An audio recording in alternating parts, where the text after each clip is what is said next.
Hi guys, welcome back to my channel. So today I'm reviewing the LA Girl Pro Coverage HD Illuminating Foundation. I have the shade Fair and the Whitener. It has 16 shades and it does kind of give you a list online of the undertones. I bought mine from Beauty Bay for £10 a bottle. So like I said, it has 16 shades. The darkest shade does look quite dark, however the lightest shade, apart from the whitener, doesn't look very light, so I thought pick up the whitener and that way I can mix it together. But I will insert some swatches here so you can see how the shades compare to my other foundations. This is the LA Girl Pro Coverage Illuminating Foundation in Fair, as if that is the lightest shade. That is the LA Girl Illuminating Foundation in White. This is the Body Shop Fresh Nude Foundation in Chelsea Porcelain. This is the Makeup Revolution Fast Base Foundation Stick in the shade F1.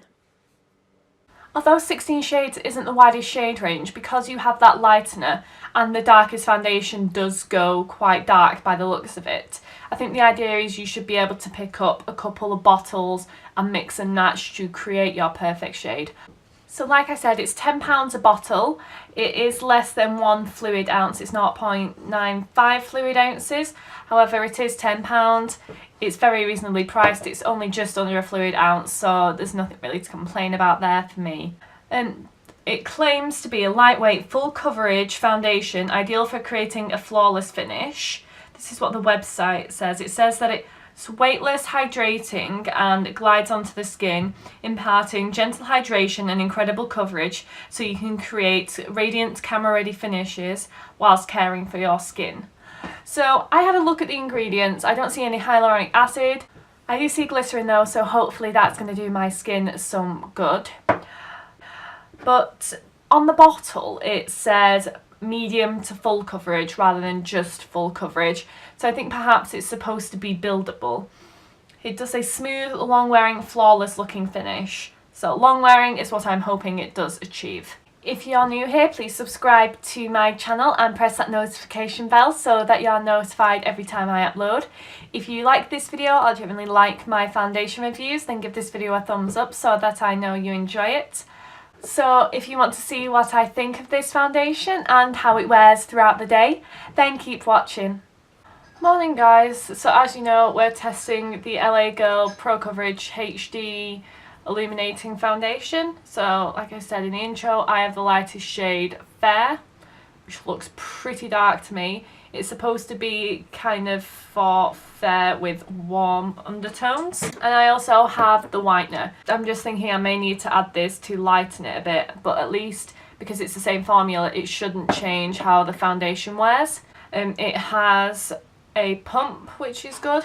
First, we will try the foundation on its own without any whitener. I'm going to pop a pump onto my palette here. That is looking dark. So I think what I'm going to do is apply some of the lightener to my face as well.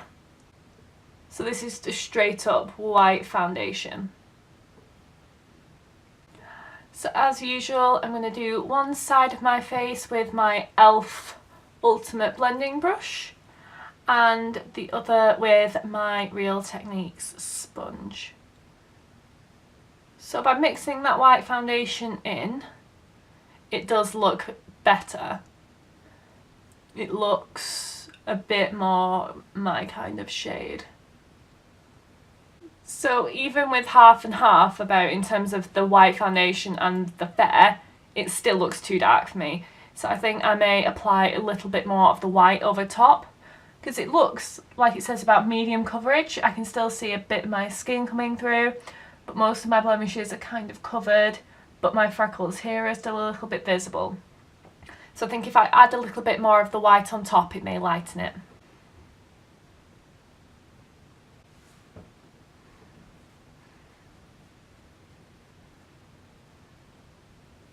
That looks a better shade match for me, but I still feel like it's kind of low, full, high, medium coverage.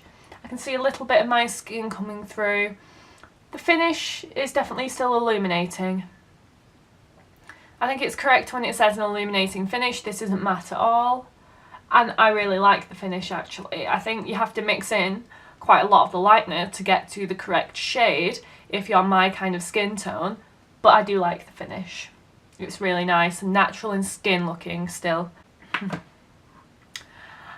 I would say on this side of my face I've used half a pump of the Fair foundation and a full pump of the lightener just to kind of lighten it up and to get the kind of coverage that I like. So on this side we're going to see what coverage we can get with a sponge. Coverage wise it looks similar, I would say. I would say this foundation isn't settling too harshly into my lines either, which I really like.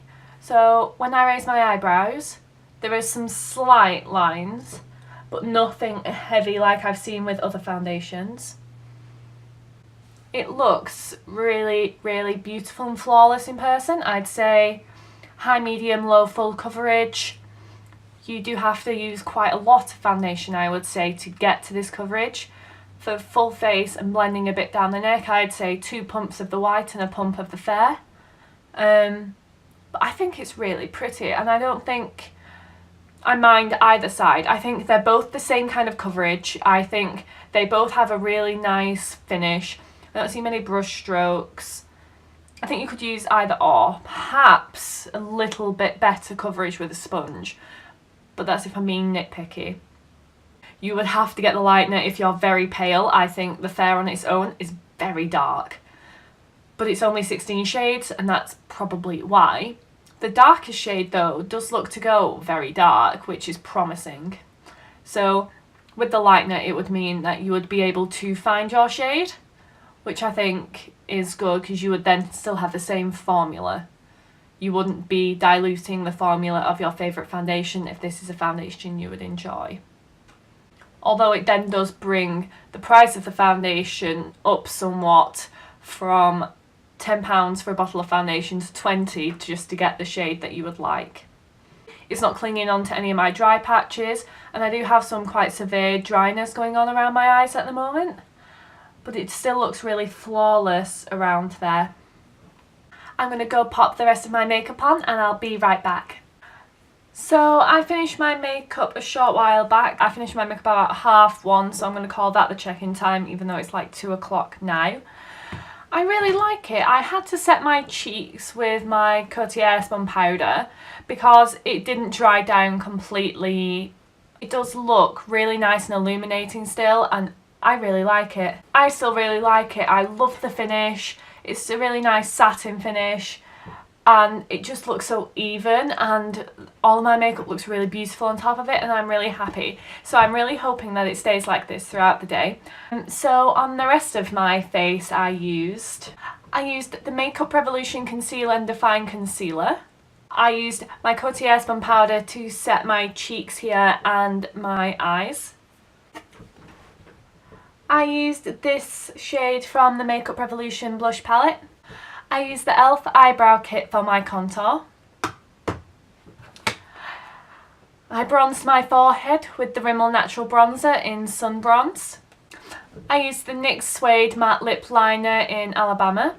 I used the Ciate Liquid Velvet in Pin Up. I primed my eyes with the Makeup Revolution Aquaseal Eye Primer. I did my eyes and my eyebrows with the Makeup Revolution Redemption palette. And then used the Makeup Revolution Flawless Foil in Rebound on the centre of my lids.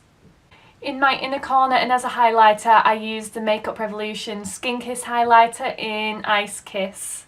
For my lashes I used the L'Oreal Miss Baby Roll mascara. For my setting spray I used the Makeup Revolution Pro Fix Illuminating setting spray. So if you want to see how this foundation wears through the rest of the day, just keep watching. Hey guys, so it's about 5.5 hours later and I just wanted to give you a quick update. So the foundation has felt really nice on my skin all day actually. I kind of feel like it's not there. It's really lightweight and comfortable. Now my forehead is still looking really nice. I'm really enjoying how it looks on my forehead. It's settled a little bit into my lines as well as my smile lines, but a lot of foundations do that. it doesn't look so good on the rest of my face. We're ignoring here. I've had my glasses on here. Every single foundation is messed up by glasses. However, it's just separated and it just looks cakey and nasty, and it's rubbed off in patches, and I'm not liking it on the rest of my face. I'm really not. I don't know what's gone wrong with it.